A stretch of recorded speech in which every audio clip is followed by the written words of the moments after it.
The media is currently screaming panic.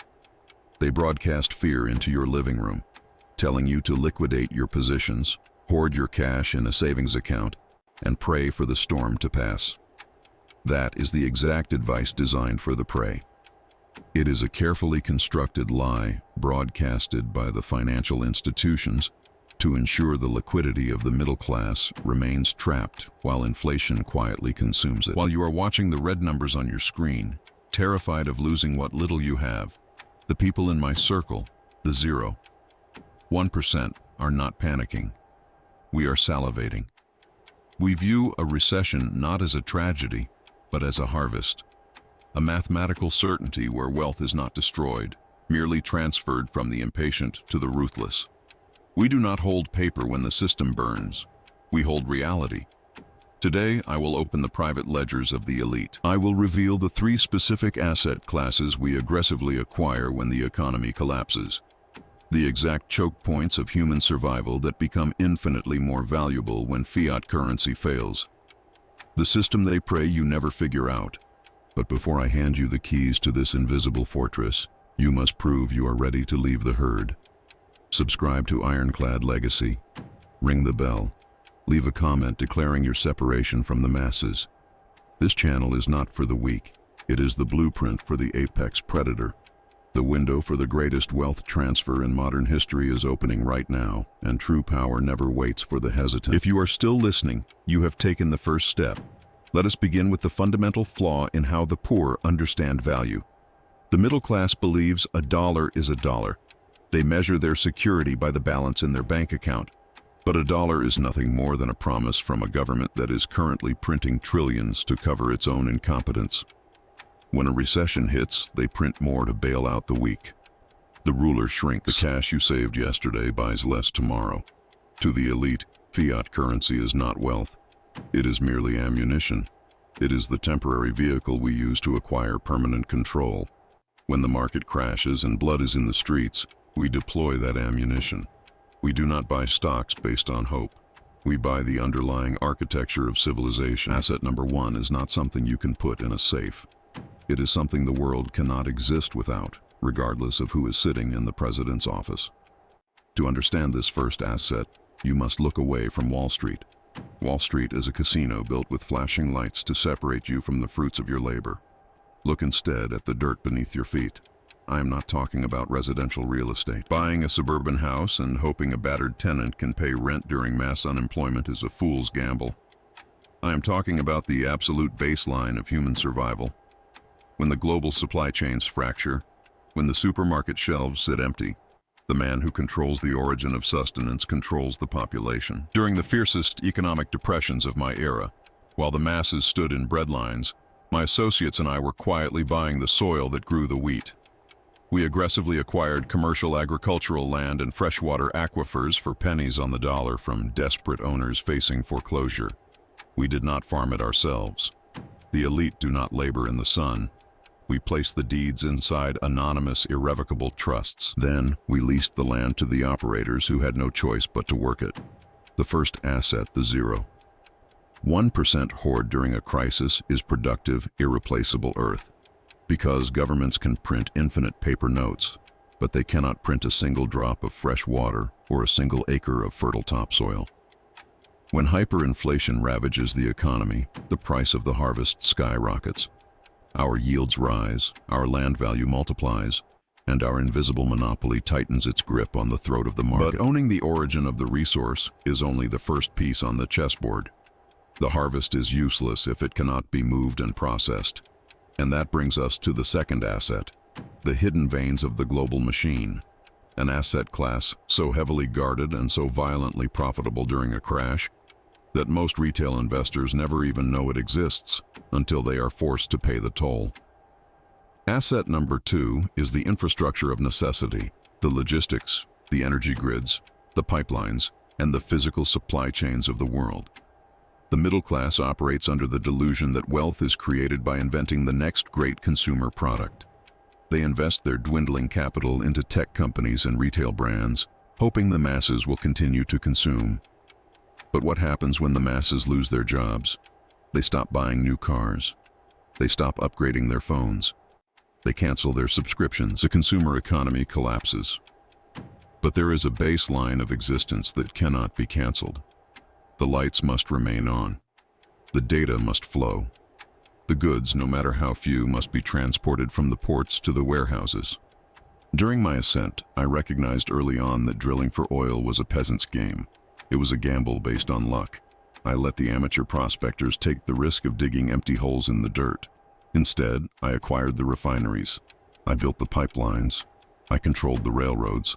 I did not care who pulled the oil from the earth, because whoever it was, they eventually had to pay my toll to get it to the market. I owned the choke points. In a modern financial crisis, this exact blueprint is executed with ruthless efficiency by the family offices of the 1%. When credit freezes and interest rates rise, over-leveraged municipalities and massive corporations go bankrupt. They are forced to liquidate their hard assets just to survive the week. This is when we strike. We step in through anonymous holding companies and purchase deep water ports, private toll roads, industrial warehouses, and energy grids for a fraction of their intrinsic value. We are buying absolute, undeniable utility. We do not care if the stock market is red or green. We care that society cannot function without passing through our gates. If a competitor wants to survive the recession, he must pay our transit fees. If a city wants electricity, it must pay our utility rates. We acquire monopolies disguised as distressed assets. We lock down the physical veins of the global economy while the retail investor is crying over his depreciated cryptocurrency. This is the power of asymmetric risk. The downside is virtually zero because the asset possesses fundamental utility that society cannot live without. The upside is infinite because once the recession ends and the money printers are turned back on, the value of these physical choke points explodes in dollar terms. And because we acquired them using fixed-rate debt during the panic, inflation simply eats away the loan while we keep the equity. We let the economic collapse do the heavy lifting for us. We use the panic of the masses as leverage to buy their infrastructure. But there is a final asset, the third pillar of the 1929 blueprint. It is the most guarded secret among the global elite because it does not exist in the physical world. It is the ultimate legal shield, the very architecture that allows the first two assets to remain completely invisible to the IRS, the government, and the desperate public. If you acquire land and infrastructure in your own name, you are simply painting a target on your back for the tax collectors and the lawsuits that flood the courts during a depression. To truly master the transfer of wealth, you must understand the weaponization of paper. Asset number 3 is the architecture of invisibility. It is the weaponization of paper. The middle class believes that paper is meant to represent money. They hold stock certificates and bank statements, believing they own the value printed on them. But the 1% understand that the most powerful paper in existence is not currency, it is a legal contract. The ultimate asset we acquire and deploy during a financial collapse is the irrevocable trust and the anonymous holding company. You see, the fatal flaw of the amateur investor is the desire for recognition.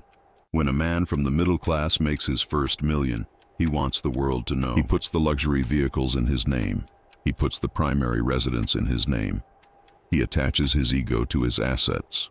By doing so, he paints a massive target on his own back. During a severe recession, when the public is desperate and the government is aggressively seeking capital to fund its deficits, they come for the visible wealth. The tax collectors, the litigators, the angry creditors. They scour the public records looking for names to sue and assets to seize. My wealth survived the antitrust laws, the Great Depression, and multiple world wars, not because I hid gold bars in a vault, but because I legally ceased to own anything. We employ the absolute law of stealth wealth. Control everything, own nothing. The third asset is the legal fortress that separates your capital from your identity. When we acquire the agricultural land and the energy infrastructure I mentioned earlier, we do not sign the deeds with our own blood. We create a complex, impenetrable labyrinth of corporate structures. A trust registered in a tax-neutral jurisdiction owns a holding company. That holding company owns 3 LLCs. And those LLCs are the entities that actually purchase the distressed assets at the bottom of the market crash. If a lawsuit is filed, if a government attempts to confiscate wealth, they are met with a wall of paper. They find a ghost. The true beneficiary remains entirely anonymous, quietly pulling the strings from the shadows while the public chases phantoms. This system is not merely for defense. It is a highly aggressive offensive weapon during a financial crisis. Let me explain the mechanics of jurisdictional arbitrage. When the local economy collapses, the desperate government will inevitably raise taxes on the wealthy to appease the struggling masses. They will implement wealth taxes, capital gains hikes, and aggressive inheritance penalties. If your assets are bound to the country where you sleep, you will be bled dry. But the elite treat jurisdictions like a buffet. We plant our flags only where the soil is fertile for capital. We hold our physical assets where they produce the highest yield, but we register the ownership of those assets in jurisdictions that respect the privacy of the ledger and penalize the tax collector. While the retail investor is trapped in his home country, watching 40% of his depleted wealth vanish to the state, the family office is shifting capital across borders with the stroke of a pen. To execute this, you must construct your own private bank before the storm arrives. The family office. You do not walk into a retail bank and ask for advice from a man earning a salary. You hire the legal assassins. You employ the smartest tax attorneys and the most ruthless structural engineers of finance. And you lock them in a room with one singular mandate. Build a cage around the bloodline's capital that even the government cannot break. This is how dynasties are forged. The first generation bleeds to accumulate the capital. The second generation maintains it. But without the irrevocable trust, the third generation will inevitably destroy it. The trust ensures that the wealth is governed by the cold, calculated rules of the founder long after he is dead, protecting the assets from the incompetence of the heirs. The trust buys the houses they live in. The trust funds the ventures they attempt. But the heirs own absolutely nothing. The wealth remains centralized, compounding in the dark, untouchable by divorce, bankruptcy, or emotional weakness. Now combine these three assets: the productive earth, the critical infrastructure, and the legal fortress. This is the holy trinity of the 1929 blueprint. Let us walk through the exact sequence of events that is unfolding right now, so you can see the matrix for what it truly is. The central banks, in their arrogance, print trillions of unbacked currency units to stimulate a dead economy. This causes massive inflation, destroying the purchasing power of the middle class. To combat the inflation they created, the banks violently raise interest rates. This is the trap being sprung. The easy money vanishes. The companies that survived on cheap debt suddenly cannot make their interest payments. The real estate investors who bought properties at the peak of the bubble with variable rate mortgages are suddenly crushed under the weight of the new rates. The defaults begin, the dominoes fall. The media screams panic. The stock market plunges 30, 40, 50%. This is the moment of maximum extraction. The weak hands are forced to liquidate their physical assets just to cover their margin calls and avoid prison. They put their commercial real estate, their logistics companies, and their agricultural land on the market at fire sale prices. And who is waiting at the bottom of the waterfall? We are, the family offices, the unseen entities. We deploy the capital we have been quietly hoarding in cash equivalents. We buy the origin of sustenance. We buy the choke points of society. And we wrap it all in layers of anonymous legal protection. We use the panic of the masses as our ultimate leverage. We acquire decades of human labor and intrinsic value for pennies on the dollar, all while remaining completely invisible. You must understand that a recession is not an accident. It is a necessary breathing mechanism of the fiat system. The boom inflates the balloon, encouraging the sheep to take on debt they cannot afford. The bust pops the balloon, slaughtering the sheep and transferring their wealth to the wolves. If you want to survive the coming collapse, you must undergo a complete psychological rewiring. You must kill the consumer inside you. The consumer cares about the logo on his steering wheel and the zip code of his residence. The magnate cares only about the cash flow of the toll booth he controls. You must detach your ego from your investments. You must look at the panic of your peers with absolute clinical indifference. When the men around you are sweating, losing their homes, and cursing the government, you must remain silent. The silence of the predator. You are not there to save them. You are there to acquire the infrastructure they abandoned. This is a lonely existence. The path of the Ironclad legacy is devoid of applause. You will not be celebrated. You will be misunderstood by your family, resented by your friends, and demonized by the media if they ever discover your true net worth. But the ledger does not care about feelings. The mathematics of wealth preservation operate on cold, immutable laws. You are building an empire that will outlast the current government, outlast the fiat currency, and outlast your own heartbeat. You are transitioning from the rented class, the class that relies on permission to exist, to the owning class, the unseen architects of reality. The window is closing. The next great wealth transfer is already underway. The inflation has eaten the foundation, and the interest rates are preparing the slaughter. You possess the blueprint. You know what the 1% buy when the markets crash. The only question that remains is whether you have the discipline to execute the strategy, or if you will simply consume this transmission as entertainment and return to the slaughterhouse. Choose your side of the ledger. Build the fortress. Remain silent and wait for the blood in the streets. The greatest weapon you possess in the coming years is not your current capital, it is your anticipation.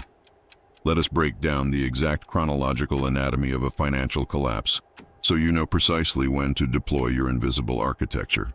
A market crash does not happen in a single day. The media will point to a specific date, a Black Tuesday, and claim it was an unpredictable anomaly. But the elite know that a collapse is a slow, agonizing bleed followed by a sudden, violent drop. You must learn to read the dashboard of the global economy like a predator tracking a wounded animal. Phase 1 is the illusion of stability. Inflation is raging, but the middle class is still spending. They are using credit cards and draining their savings just to maintain the illusion of their lifestyle. They are completely oblivious that the ground beneath them has already hollowed out. This is where the global economy is right now. During this phase, the amateur investor is still buying stocks, hoping for the market to hit new all-time highs. They are driven by greed and the fear of missing out. But behind the closed doors of the family offices, we are doing the exact opposite. We are executing the great liquidation. We are quietly selling our overvalued equities to those greedy retail investors. We are exiting the public markets. We are hoarding cash equivalents, short-term treasury bills, and liquid reserves. We do not hold this cash because we believe in fiat currency. We hold it as dry powder. We are filling the cannons, preparing for the war. Phase 2 is the liquidity crisis. The central banks, realizing they have let inflation run out of control, violently raise interest rates. The credit markets freeze overnight. The businesses that survived purely on cheap borrowed money suddenly cannot roll over their debt. The layoffs begin. The consumers stop spending.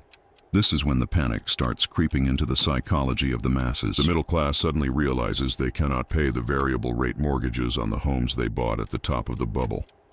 The illusion shatters. But the elite remain perfectly still. We watch. We do not catch a falling knife. We let the market bleed. We let the weak companies go bankrupt, clearing the dead wood from the forest. Phase 3 is the capitulation. This is the blood in the streets. The stock market plunges in a spectacular freefall. The media runs 24-hour coverage of the economic apocalypse. Politicians beg for interventions and bailouts. Fear completely overrides logic. This is the exact moment the retail investor, terrified of losing everything, sells his remaining assets at the absolute bottom. He converts his temporary paper losses into permanent financial devastation. He drops the keys to his commercial property on the banker's desk and walks away. And this is the moment the 1% deploy. We step out of the shadows. We take the dry powder we accumulated in Phase 1 and we execute the loan-to-own strategy. You see, the highest level of the game is not buying the distressed asset outright. It is buying the distressed debt. We approach the over-leveraged operators, the men who own the logistics centers, the agricultural processing plants, the energy grids. The banks have abandoned them. They are days away from total ruin. We offer them a lifeline, a private credit loan at an exorbitant interest rate, secured by the hard asset itself. They take the money out of pure desperation, believing they can survive the storm. But we have already done the math. We know they cannot survive. When they inevitably default on our loan, the irrevocable trust forecloses. We bypass the public markets entirely. We take possession of the irreplaceable infrastructure for pennies on the dollar. wiping out the original owner's equity. We become the bank, the judge, and the executioner. This is the ruthlessness required to build generational wealth. If you feel a twinge of sympathy for the over-leveraged operator, you are still infected with the psychology of the prey. You must understand that capital is completely neutral. It flows away from inefficiency and flows toward control. By stripping the asset from the weak operator, you are actually saving the asset. You are placing it under the management of an ironclad system that will ensure it survives the depression. But how does a man with limited capital begin this process? How do you transition from the victim of the crash to the beneficiary of it? It begins with a violent restructuring of your personal balance sheet today. You must ruthlessly audit your own life. Every dollar you spend on a liability, a depreciating luxury car, designer clothing, an oversized home mortgage, is a dollar of ammunition you are burning before the war even starts. You are feeding the elite with your vanity. You must stop trying to look rich and start focusing on becoming invisible. Tomorrow morning, you do not need millions of dollars to start acting like a family office. You only need the discipline to build the architecture, form the LLC, separate your personal identity from your business endeavors, route your income through corporate entities that you control but do not legally own. Learn the tax code not as a burden, but as a rulebook written for your benefit. When you buy your next property, do not put your name on the public registry. When you negotiate a contract, sign as the manager of the entity, never as the proprietor. You are building the muscle memory of the elite, so that when the crash arrives and you identify that distressed commercial warehouse or that prime piece of agricultural land, your system is already in place. The holding company is ready. The capital is liquid. You strike like a phantom, acquire the asset, and vanish back into the ledger. The masses believe that wealth is created by hard work. They trade their time for an hourly wage, paying the highest tax bracket, saving what little is left in fiat currency that loses value every single day. They are running on a treadmill powered by their own blood, generating electricity for the 1%. To step off the treadmill, you must stop trading time for money. You must trade capital for systems. The three assets we discussed, the productive earth, the physical infrastructure, and the legal fortress, are not just investments. They are systems. They operate while you sleep. They appreciate while the currency burns. They produce yield regardless of whether the stock market is crashing or booming. This knowledge separates you from 99% of the population. But knowledge without immediate, aggressive execution is completely worthless. The economic storm is not a future event. The clouds are already directly above us. The inflation has done its damage, the rates are suffocating the market, and the dominoes are beginning to fall. The next great wealth transfer is actively happening right now, as my voice plays in your ears. Will you be the one liquidating your portfolio in a panic, or will you be the silent entity acquiring the world for fractions of its worth? The choice is entirely yours. But remember, the ledger is unforgiving, and history only remembers the architects. The time for preparation is drawing to a rapid close. The blueprint is fully laid bare before you. We have dissected the productive soil, the inevitable infrastructure, and the invisible legal fortress of the trust. The mechanics of the elite are no longer a mystery to you, but the execution of these mechanics requires a level of ruthlessness that society has actively tried to breed out of you. When the television screens flash red and the global markets plummet into the abyss, the middle class will freeze. They will look to the politicians for salvation, and they will receive nothing but the final destruction of their purchasing power. You cannot save them. You must not try. Your only allegiance is to the ledger and the legacy you are building in the dark. The cemetery of finance is filled with men who correctly predicted the crash, but lacked the cold blood to pull the trigger when the blood hit the streets. Do not become a spectator to your own potential. Begin the restructuring today. Silence your ego. Separate your name from your assets. Hoard your liquidity and wait for the precise moment of capitulation to acquire the irreplaceable choke points of human survival. If you possess the iron will required to transition from the prey to the apex predator, you must anchor yourself to this frequency. Subscribe to the channel. Ring the bell. You need the constant reminder of the mathematical reality that the media works so hard to conceal. Share this transmission only with the few individuals in your circle who are ready to build their own family office. And leave a comment below with a single word: invisible. Prove to the algorithm and to yourself that you are no longer part of the herd. The rain is turning into a flood. The weak are already drowning. It is time to buy the land they leave behind. Welcome to the 0.1%.